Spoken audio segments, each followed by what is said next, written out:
I'm Teisha Bader with Shalom TV's news update for Friday, October the 18th, 2013. A Palestinian man was shot dead last night after he tried to break into an IDF base north of Jerusalem. According to an initial report from the IDF, Yunus Obaidi from Beit Hanina drove a tractor into the entrance to the base, breaching its perimeter fence, and attempted to run over IDF soldiers. The base is located near Aram, which is southeast of Ramallah in the West Bank. The incident occurred at approximately 7 o'clock local time last night when the tractor approached the guard post at the entrance to the base and sat there for a few minutes without moving. An IDF soldier then went out to ask the driver what was going on, and when the soldier got closer, the Palestinian tried to run him over. The soldier then ran back toward the guard post and the tractor followed, trying again to hit him with his vehicle. The Palestinian then rammed the vehicle into the guard post, breaching its fence and lightly injuring the soldier, and continued into the base. The IDF said a Palestinian posed an immediate life threat to soldiers nearby. They opened fire towards the suspect and reported a direct hit. The IDF was continuing its investigation into the incident. The Times of Israel reports that Turkey dismissed allegations that they intentionally exposed an Israeli spy network in Iran last year. Turkey's Foreign Minister Ahmet Davutoglu dismissed allegations that his country deliberately exposed a group of up to 10 Iranians working as Mossad assets to the Iranian authorities. He claimed the allegations, which, as we reported to you yesterday, were made in a Washington Post article by opinion writer David Ignatius, were part of a campaign to discredit Turkey. Turkish paper Today Zaman reported Davutoglu as saying there have been various campaigns both on an international and national level aimed at the policies of senior government officials, including Tayyip Erdogan and the head of the Turkish intelligence, Hakan Fidan. So far, there has been no official Israeli response to the Washington Post article. Israeli Prime Minister Benjamin Netanyahu's office has declined to comment. Palestinian Authority President Mahmoud Abbas met today with German Chancellor Angela Merkel. They met in Berlin, where the two discussed the peace talks with Israel as well as other regional issues. The Wall Street Journal reported Merkel as calling on Israel to show restraint as far as construction in the settlements was concerned. The journal quoted Merkel saying in a joint press conference with Abbas, "We call on Israel to opt for a restrained approach in its settlement policy." She said, "I have said this repeatedly in talks with Prime Minister Netanyahu because we must not put at risk the talks."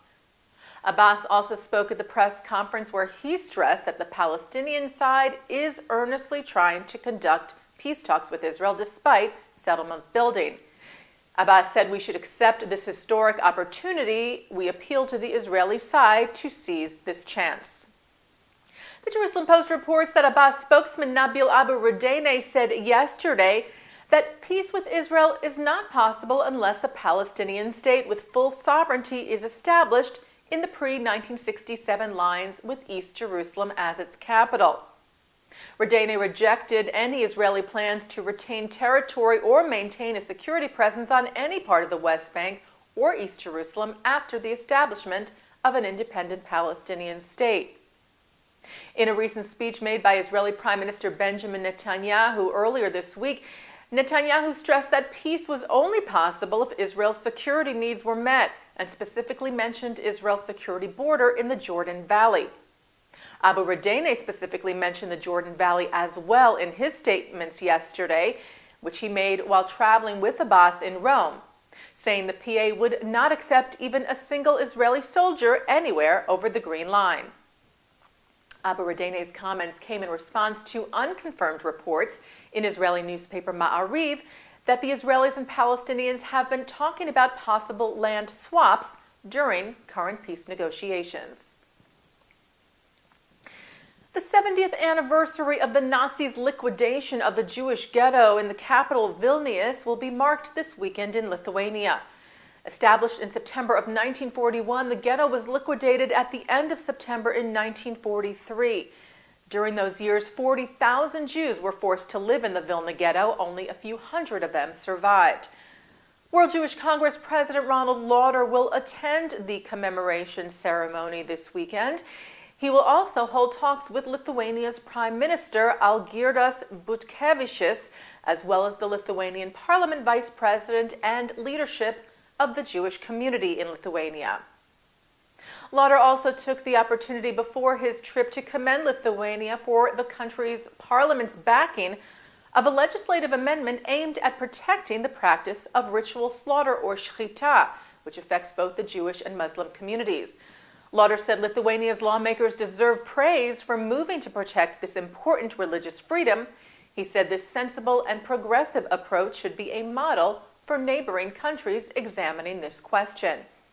The Lithuanian parliament passed the amendment aimed at preventing the outlawing of shechita in a first reading earlier this week, with 51 lawmakers in the 141-seat parliament voting in favor, 2 against, and 7 abstentions.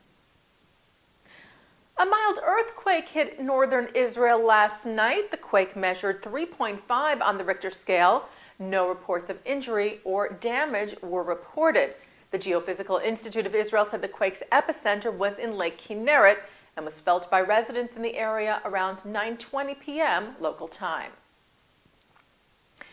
An Israeli professor and his research team announced the archaeological discovery of the oldest human skull ever found outside of Africa. Tel Aviv University professor Yoel Rak and his international team, made up of researchers from the United States, Switzerland, and the Republic of Georgia, announced the discovery in the journal Science yesterday.